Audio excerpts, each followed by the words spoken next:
오늘도 하나님의 은혜가 넘치기를 주님의 이름으로 축원합니다. 남미의 아르헨티나와 칠레 사이에 양국 간의 우호를 다지려고 국경 지역에 예수님의 동상을 세웠습니다. 그런데 이 동상 때문에 전쟁이 일어날 위기에 처했습니다. 동상이 거의 마무리 단계에 갔을 때 어떤 칠레 사람들이 예수님의 동상이 칠레의 등을 돌리고 있다고 주장을 했기 때문입니다. 실제로 동상의 앞면은 아르헨티나를, 뒷면은 칠레를 바라보고 있었습니다. 이 일은 칠레 사람들의 마음을 상하게 했고 양국의 감정은 나쁜 쪽으로 치달았습니다. 그런데 아르헨티나의 한 기자의 글 때문에 이것이 해결이 되었는데 그 내용이 이것입니다.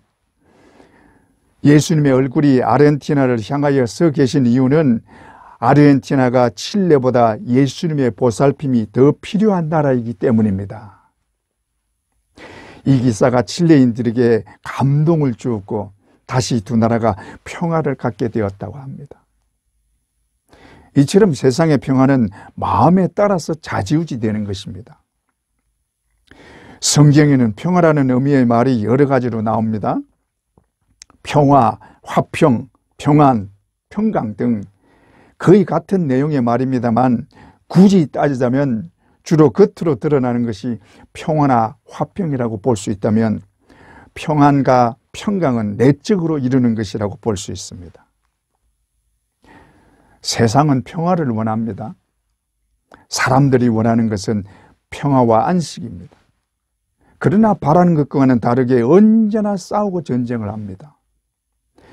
아이러니하게도 싸우고 전쟁을 하는 이유가 평화와 안식을 얻기 위해서입니다. 사람들은 많은 것을 가지면 평화를 얻을 것으로 생각하기 때문에 전쟁으로 많은 것을 차지하려고 하는 것입니다. 그래서 전쟁이 그치지 않습니다. 그러나 세상에서도 평화를 누릴 수 있는 방법은 있습니다. 이것을 좀 찾아보면 첫째로 서로 화해하는 것입니다. 세상에서도 진정한 화해는 평화를 가지고 옵니다. 그러나 화해하기가 생각만큼 쉽지가 않습니다.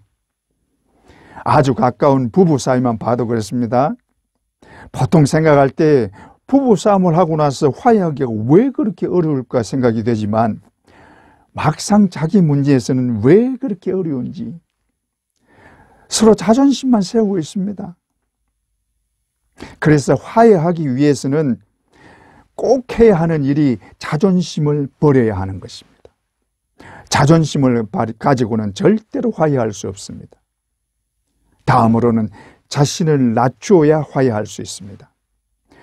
자신을 낮추지 않고는 화해하기 어렵습니다.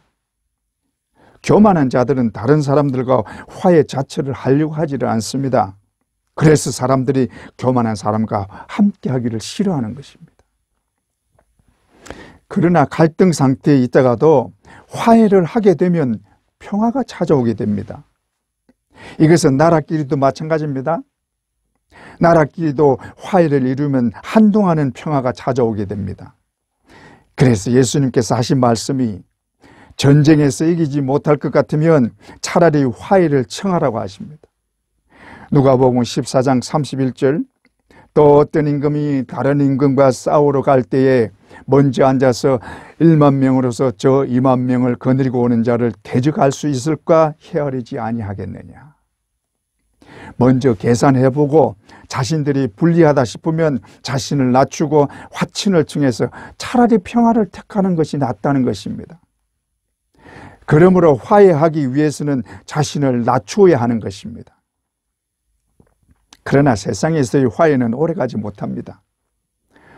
사람은 누구나 악한 마음이 있기 때문에 화해했다가도 언제 바뀔지 모르기 때문입니다. 둘째로 마음의 만족이 있을 때입니다. 마음의 만족함을 가지면 평안을 가질 수 있습니다.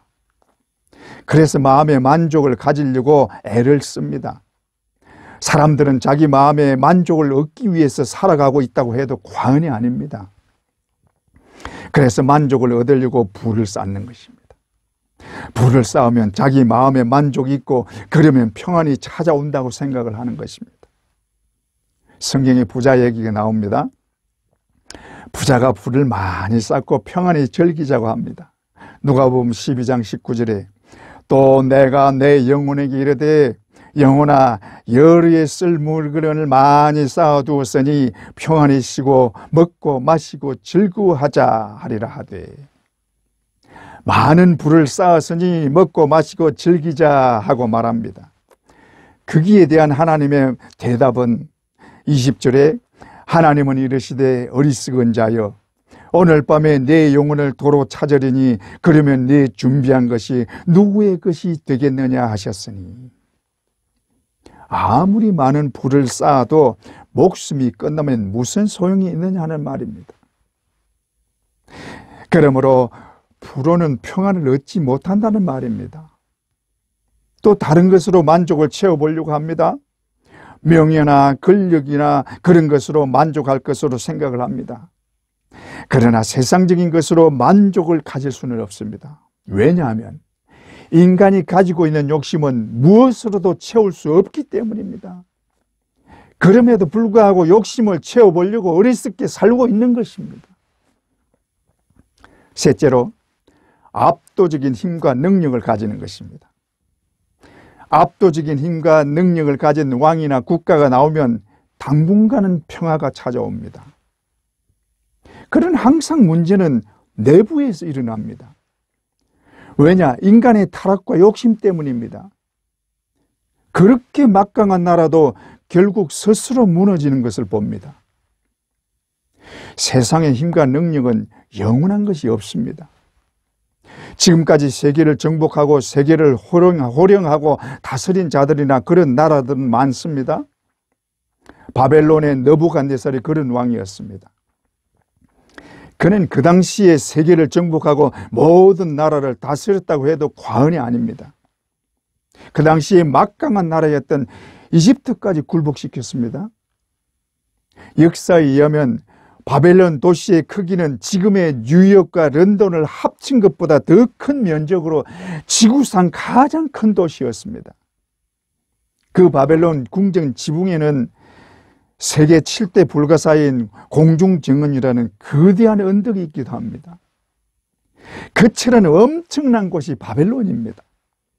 그런 막강한 힘을 바탕으로 일시적인 평화가 있었습니다. 그러나 그런 바벨론이지만 오래 가지는 못했습니다.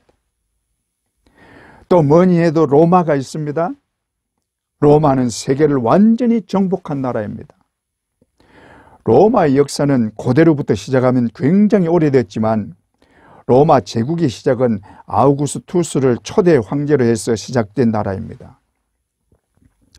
이는 예수님이 탄생할 당시에 호정령을 내린 아구스도가 이 황제입니다.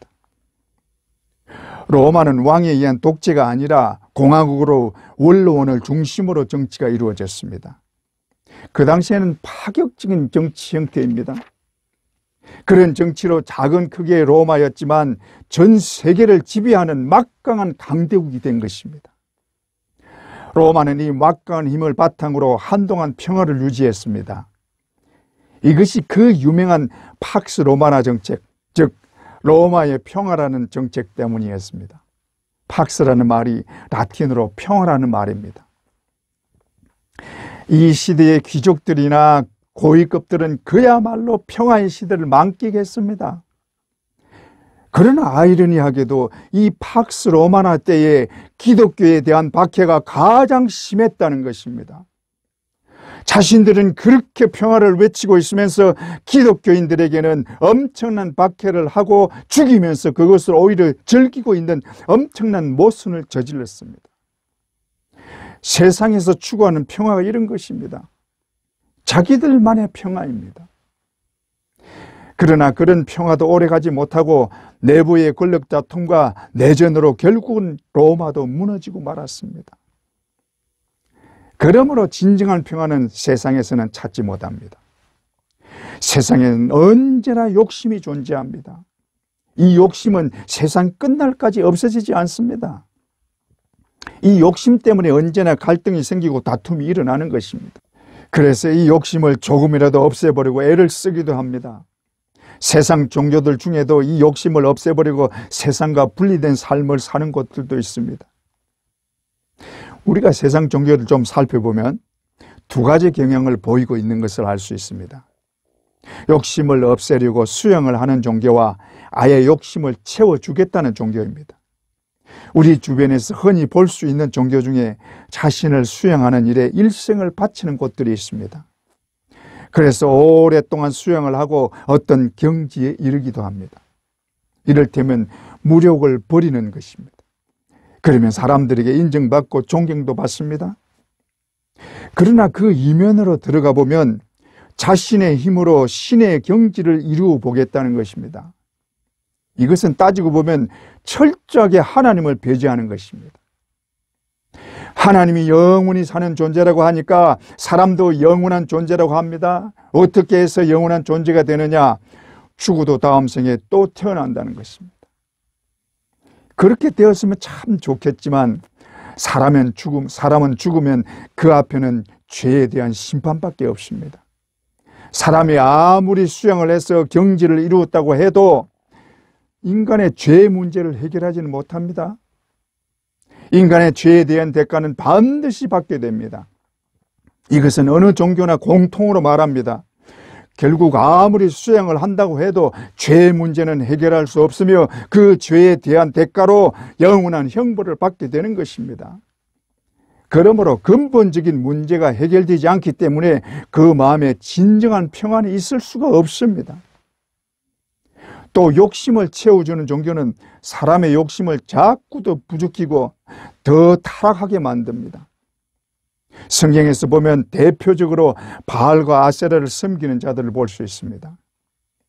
바알과 아세라는 농사를 풍요롭게 하는 신들로 농사를 위해서 씨를 뿌릴 때에 집단 성관계를 함으로써 그 신들을 자극해서 많은 결실을 하게 함으로 농사를 풍요롭게 한다는 것입니다.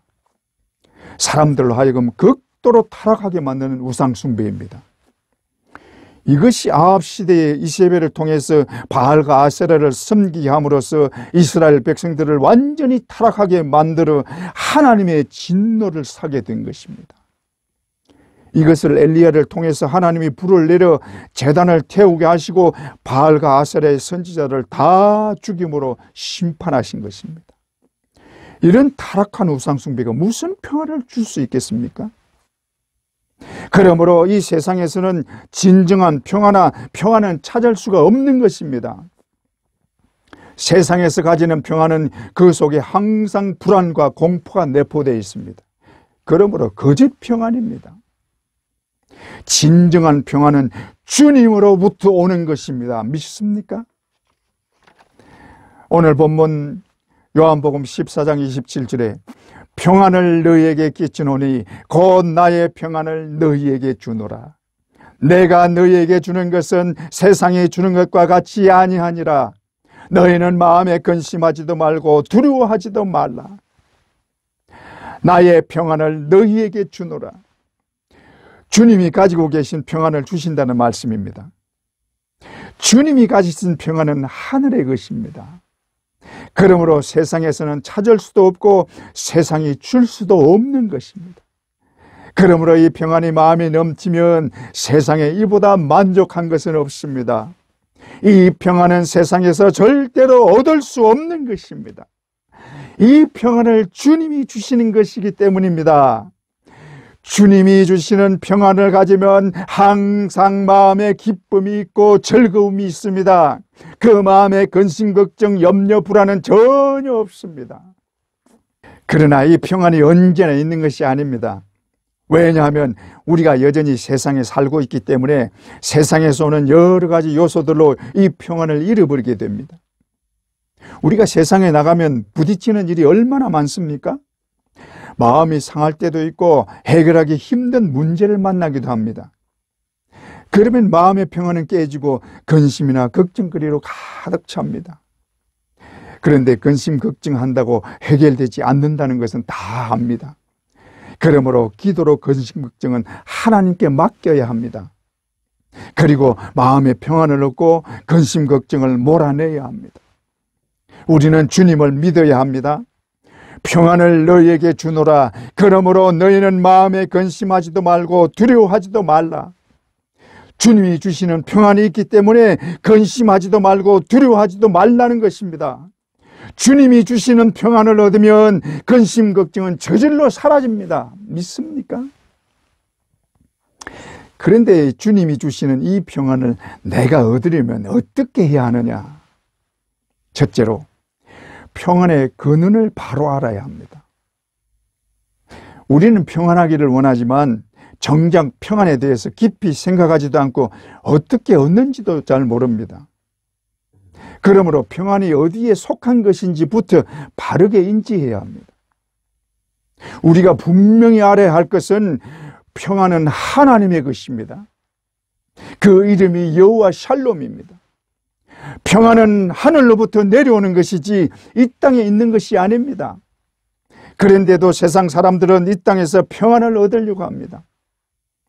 그러나 어떻게 해야 얻는지를 모릅니다. 그래서 수행을 해야 얻는 줄 알고 수행을 하기도 합니다. 그러나 수행을 통해서 얻으려는 평안은 그 근원을 자신에게서 찾는 것입니다. 그러므로 나의 상태에 따라서 왔다 갔다 하는 것입니다. 내 기분에 따라서 평안했다가 화나는 일이 있으면 금방 평안은 사라져버리고 마는 것입니다. 심지어 보기 싫은 사람 얼굴만 봐도 이 평안은 사라지고 없습니다. 방금까지 마음이 평안하고 기뻤는데 남편 얼굴을 보는 순간 평안은 온데간데 없습니다. 그러므로 평안을 얻으려고 아무리 애를 써도 안 되는 것입니다. 왜냐하면 자기 스스로 평안을 얻는 것이 아니기 때문입니다.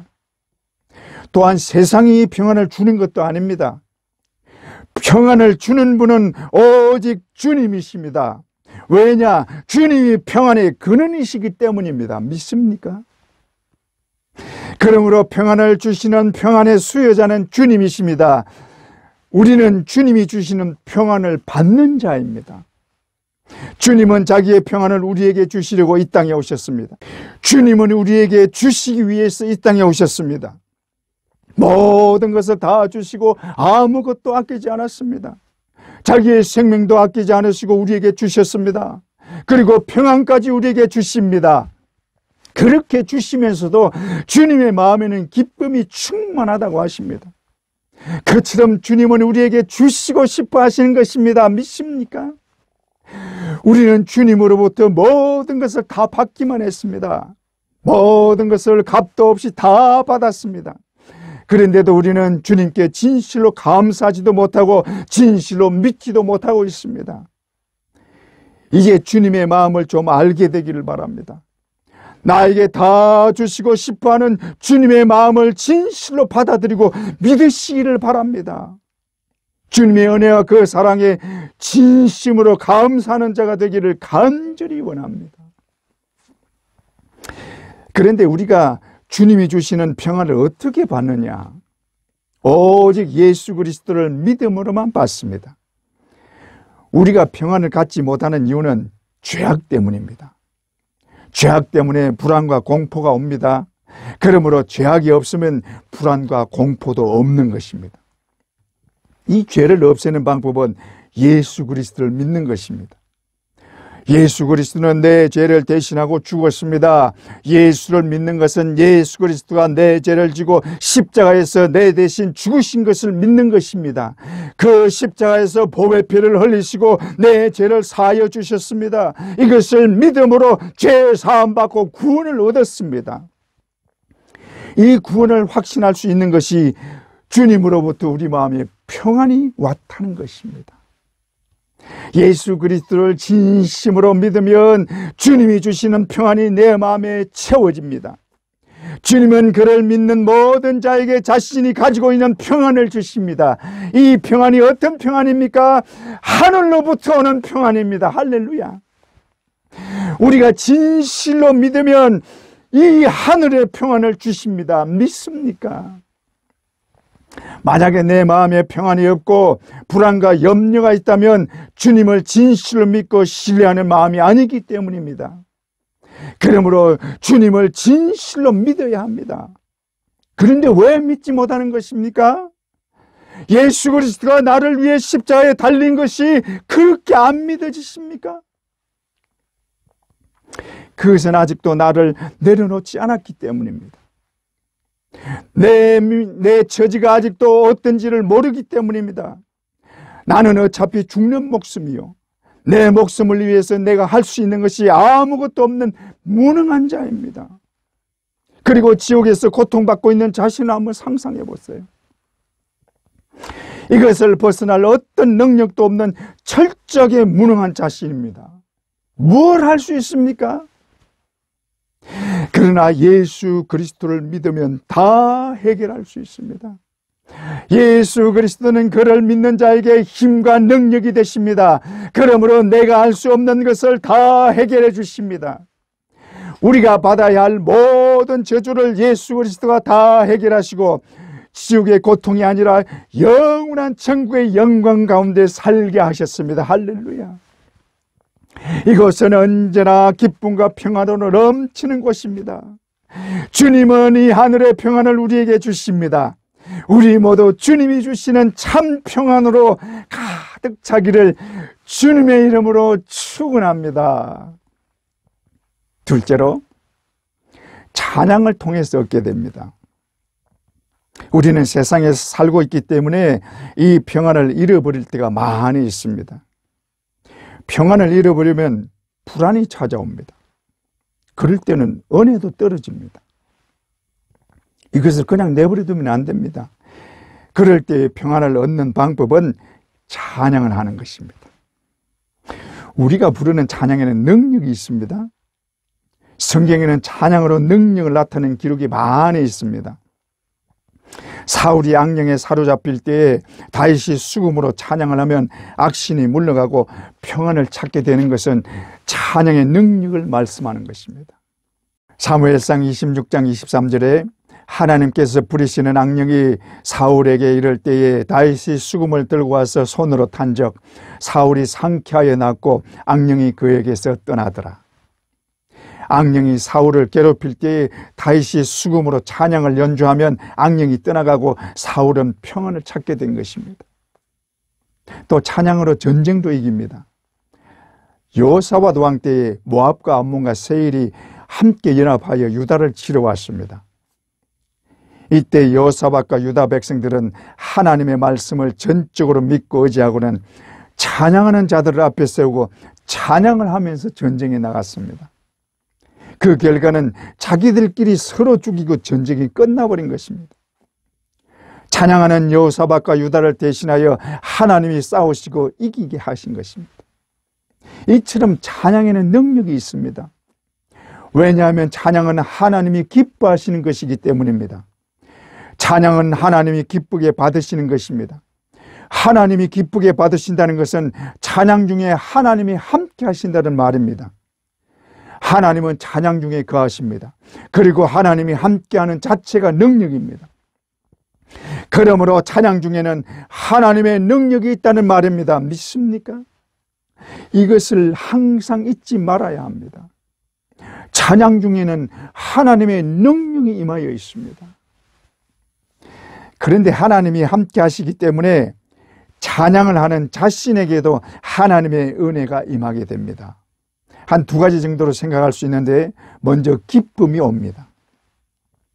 찬양은 세상 노래와 다르게 기쁨이 찾아옵니다. 찬양하는 사람이 슬퍼서 눈물을 흘리면서 부르는 그런 사람은 아무도 없습니다. 기뻐서 흘릴 수는 있어도 슬퍼서 울지는 않습니다. 세상 노래는 슬퍼서 눈물 흘릴 때가 많습니다. 어떤 노래는 마음을 찢어지게 하기도 합니다. 왜 세상 노래가 이렇게 슬프냐 하면 세상을 표현하니까 그런 것입니다. 우리 가요의 내용들 중에 가장 많은 것이 이별일 것입니다. 그래서 그 괴로움을 표현하는 것이니까 슬플 수밖에 없고 마음을 아프게 하는 것입니다. 그러나 찬양은 하나님의 사랑과 은혜를 노래하는 것입니다.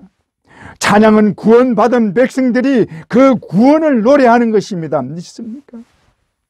그러니 기쁠 수밖에 없는 것입니다. 하나님의 은혜와 사랑을 찬양하는 것이고 내가 받은 구원을 노래하는 것이기 때문에 기쁠 수밖에 없는 것입니다. 다음으로 감사가 있습니다. 찬양을 하는 자체가 하나님의 은혜를 감사하는 것입니다. 우리는 하나님의 은혜가 아니면 하나님 앞에 나가는 것 자체가 불가능한 것입니다. 그래서 시편 중에 하나님 앞에 나가는 것을 감사하는 시편이 많습니다. 그 중에 시편 100편을 보면 하나님이 계신 곳으로 들어가게 되는 것을 감사하고 있습니다. 이 시편 100편은 저자를 기록하고 있지는 않지만 일반적으로 다윗의 시편으로 보고 있습니다. 다윗은 하나님 앞에 나가는 그 문에 들어가게 된 것이 얼마나 감사한지를 노래하고 있습니다.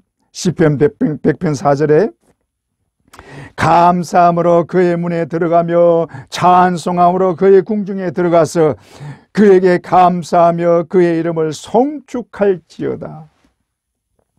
하나님이 계신 궁정문에 들어서게 된 것이 얼마나 감사한지 온통 감사한 마음밖에 없는 것입니다. 우리가 천국 문으로 들어가게 된 것이 얼마나 감사한 일입니까? 우리는 천국이라는 말을 하도 많이 들었고 천국에 들어간다는 것을 당연한 것처럼 받아들이게 되니까 그 감동이 별로 크지 않습니다. 그러나 여러분, 이것을 깊이 있게 한번 생각해 보세요.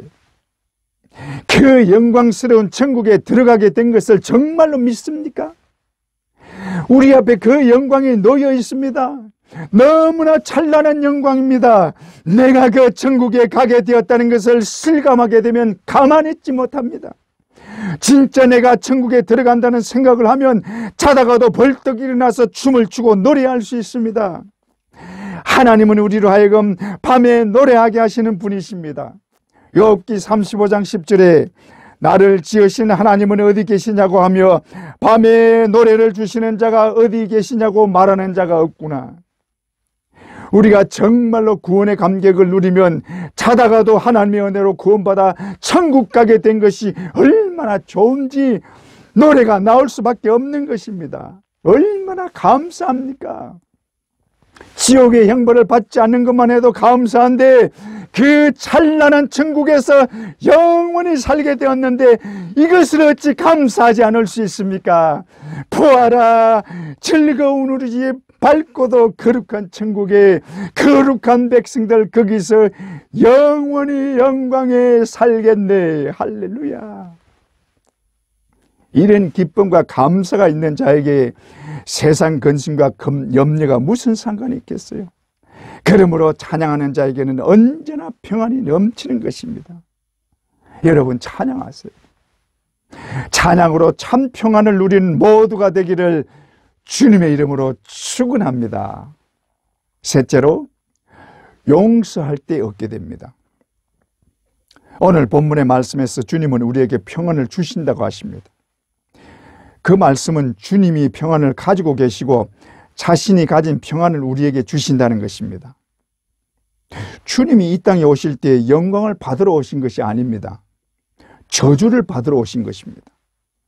왜냐하면 우리의 죄악 때문에 죽으러 오셨기 때문에 이 땅에 오는 자체가 원수들의 땅에 오는 것입니다. 그럼에도 주님은 그 마음의 평안을 가지고 계시고 그 평안을 우리에게 주신다고 말씀하십니다. 어떻게 저주받는 곳에 죽으러 오신 분이 평안을 가졌다고 할 수 있는 것입니까? 주님은 자신이 십자가에 죽을 것을 알고 계십니다. 그런데도 자신의 마음에는 평안이 가득하며 그 평안을 우리에게 주신다고 하는 것입니다. 주님이 이런 말씀을 할 수 있는 이유는 주님의 마음에 이미 우리의 죄를 용서하셨기 때문에 가능한 것입니다. 주님은 우리의 죄를 자신의 마음에서 이미 다 용서하셨습니다. 할렐루야. 그런 용서의 마음이 있었기 때문에 마음에 평안이 있었던 것입니다. 용서하는 마음에는 언제나 기쁨과 평안이 있습니다. 사람들이 평안하지 못한 이유는 이해와 용서가 없기 때문입니다. 상대방에 대해서 이해하고 용서하는 것이 아니라 지적하고 비판하고 정죄합니다. 자기의 잘못은 전혀 인정하지 않고 남의 잘못만 지적합니다. 이것을 보고 예수님은 내 자신을 먼저 돌아보라고 말씀하십니다. 마태복음 7장 5절에 외식하는 자여 먼저 네 눈 속에서 들보를 빼어라. 그 후에야 밝히 보고 형제의 눈 속에서 티를 빼리라. 자기 눈 속에 들보가 있는데 남의 눈에 티만 보고 있는 것입니다. 사람들은 자신을 살피지는 않고 남의 잘못만 보고 있습니다. 그래서 서로 갈등하고 다툼이 일어나는 것입니다. 갈등하고 다투기 때문에 모든 문제가 일어납니다. 갈등이 있을 때는 평안할 수가 없습니다. 이 갈등을 멈추는 방법은 용서하는 것입니다. 우리가 용서의 마음을 가지는 것이 결코 쉽지는 않습니다. 그러나 주님이 하신 용서를 생각하면 용서 못할 일은 절대로 없습니다. 주님은 인간의 모든 죄를 대신하셨습니다. 주님은 자신을 향해 뺨을 때리는 자에게 다른 쪽 뺨도 대어 주었습니다. 속옷을 원하는 자에게 겉옷까지 벗어 주었습니다. 모든 능력을 가진 주님이 채찍을 맞고 십자가에 달렸습니다. 그러나 우리 주님은 그들을 용서하셨고 오히려 하나님께 저들을 용서해 달라고 기도했습니다. 주님은 자신의 죽음으로 우리를 살리는 것이 기쁨이라고 말씀하고 있습니다. 요한복음 15장 11절에 내가 너희에게 이것을 이루면 내 기쁨이 너희 안에 있어 너희 기쁨을 충만하게 하려 함이라. 주님은 자신의 죽음으로 우리를 살리는 것이 기쁨이었습니다. 그처럼 우리를 살리기를 원하셨고 자신을 십자가에 죽게 만든 우리를 용서하신 것입니다. 믿습니까? 주님은 내가 받아야 할 저주를 대신 받으시고 모욕과 천대를 당하시면서 나를 살렸습니다. 이 은혜를 생각하면 우리가 용서 못할 사람은 없습니다. 누구보다 내가 더 크게 용서받은 것입니다. 우리 모두 주님께 받은 용서로 다른 사람을 얼마든지 용서할 수 있기를 주님의 이름으로 축원합니다. 넷째로, 사랑하고 희생할 때 평안을 얻을 수 있습니다. 예수님이 가지신 평안의 마음은 용서를 넘어서 사랑과 희생의 마음을 가지심으로 가진 평안입니다. 요한복음 15장 13절에 사람의 친구를 위하여 자기 목숨을 버리면 이보다 더 큰 사랑이 없나니. 예수님은 목숨을 버리고 사랑하셨습니다.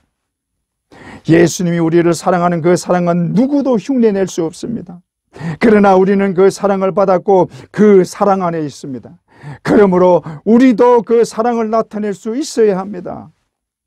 우리는 주님이 주시는 능력을 받은 자들입니다. 그러므로 자신을 시시하게 보지 마십시오. 빌립보서 4장 13절에 내게 능력 주시는 자 안에서 내가 모든 것을 할 수 있느니라. 내게 능력 주신 자 안에서, 내게 능력 주시는 자가 누굽니까? 우리 주님이십니다.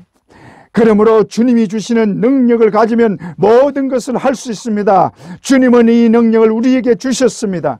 내게 능력 주시는 자 예수 그리스도는 우리에게 힘과 능력이 되십니다. 우리는 주님이 주시는 이 능력으로 모든 것을 할 수 있습니다. 믿습니까? 그러므로 그 사랑도 나타낼 수 있는 자들입니다. 우리는 사랑의 원자탄이라는 손양은 목사님의 사랑을 많이 알고 있습니다. 손양은 목사님에게는 두 아들과 딸이 있었습니다. 그런데 빨치산에 의해서 두 아들이 죽고 말았습니다. 둘째 아들 동인이, 셋째 아들 동신. 이들은 당시 학생이었습니다. 그런데 이 둘을 안재선이라는 자가 살해를 한 것입니다. 얼마나 원통한 일입니까? 아버지로서 그 마음이 찢어질 것은 불을 보듯 뻔한 것입니다. 그러나 손 목사님은 오히려 하나님께 10가지 내용으로 감사를 드렸습니다. 그 첫째가 자식들을 순교하게 해주셔서 감사합니다 하고 감사한 것입니다. 그리고 이런 기도를 드렸습니다. 하나님 뜻이 계셔서 제 두 아들을 불러가신 것으로 믿고 감사합니다. 하나님 제 두 아들을 죽인 사람, 그의 생명을 보존해 주십시오. 제가 전도하겠습니다. 그가 그대로 지옥 가서는 안 됩니다. 하나님 저에게 그를 사랑할 수 있는 마음을 주옵소서. 그리고 실제로 사형당할 안재선을 사형을 중지하게 하고 그를 양아들로 삼았습니다. 여러분, 이게 가능할까요? 이게 예수님의 진실한 사랑을 받은 자의 모습입니다. 예수 그리스도는 우리가 지옥 가는 것을 절대로 원치 않았습니다. 그래서 자신의 생명을 내어놓고 우리를 지옥에서 건지셨고 십자가에서 그 사랑을 다 주시고 죽었습니다. 그 사랑을 진실로 깨닫는 자는 그 사랑을 나타낼 수 있습니다. 주님은 우리에게 모든 것을 다 주시고 능력까지 주셨는데 그 사랑에 대해서 흉내라도 내야 되지 않겠어요? 우리는 이 땅에 소망을 가지는 자들이 아닙니다. 이 땅에는 우리의 것이 아무것도 없습니다. 그러므로 이 땅의 것은 어떤 것도 포기할 수 있고 다 줄 수 있습니다. 어떤 것도 희생할 수 있고 누구도 사랑할 수 있습니다. 우리의 소망은 하늘나라에 다 있습니다. 우리가 바라는 완전한 평안과 안식은 오직 하늘나라에만 있습니다. 우리는 이 평안과 안식을 이미 누리는 자들입니다. 믿습니까? 그런데 우리가 하나님 나라의 평안과 안식을 누리기 위해서는 이 땅에 사는 동안 마귀와 싸워서 이겨야 합니다. 이 세상에 평안을 갖지 못하는 것은 마귀 때문입니다. 마귀는 절대로 평안을 원치 않습니다. 어떻게 하든지 갈등하고 다투게 합니다. 마귀는 죄와 사망으로 사람들을 종노릇하고 자꾸 불안하게 만듭니다. 마귀가 원하는 것은 모든 사람들이 다 지옥 가게 하는 것입니다. 그러므로 우리는 필사적으로 마귀와 싸워야 하고 싸워서 반드시 이겨야 하는 것입니다. 그러나 우리의 힘만으로 마귀를 이길 수는 없습니다. 그러므로 우리는 주님을 철저하게 믿고 의지해야 합니다. 우리가 주님을 의지하면 주님이 우리 앞서서 싸워주십니다. 믿습니까? 그러므로 우리는 절대로 지지 않습니다. 주님이 우리에게 능력이 되시기 때문에 언제나 이깁니다. 내게 능력 주시는 자 안에서 내가 모든 것을 할 수 있느니라. 할렐루야. 주님이 주시는 능력으로 모든 것을 이긴 후에 우리는 완전한 평안과 안식을 누리게 되는 것입니다. 그뿐 아니라 이 땅에 살면서도 우리는 이 평안을 이미 누리고 있는 자들입니다. 이 평안은 누구도 빼앗을 수 없는 평안입니다. 이 평안이 하늘로부터 우리에게 내려오는 것입니다. 평화 평화로다 하늘 위에서 내려오니 평화 평화로다 하늘 위에서 내려오네. 할렐루야. 이 평안을 주님이 주십니다. 승리자이신 예수 그리스도께서 그 힘과 능력으로 우리에게 참 안식과 평안을 주십니다. 평안을 너희에게 끼치노니 곧 나의 평안을 너희에게 주노라. 우리 모두 주님이 주시는 하늘의 평안이 가득하기를 주님의 이름으로 축원합니다.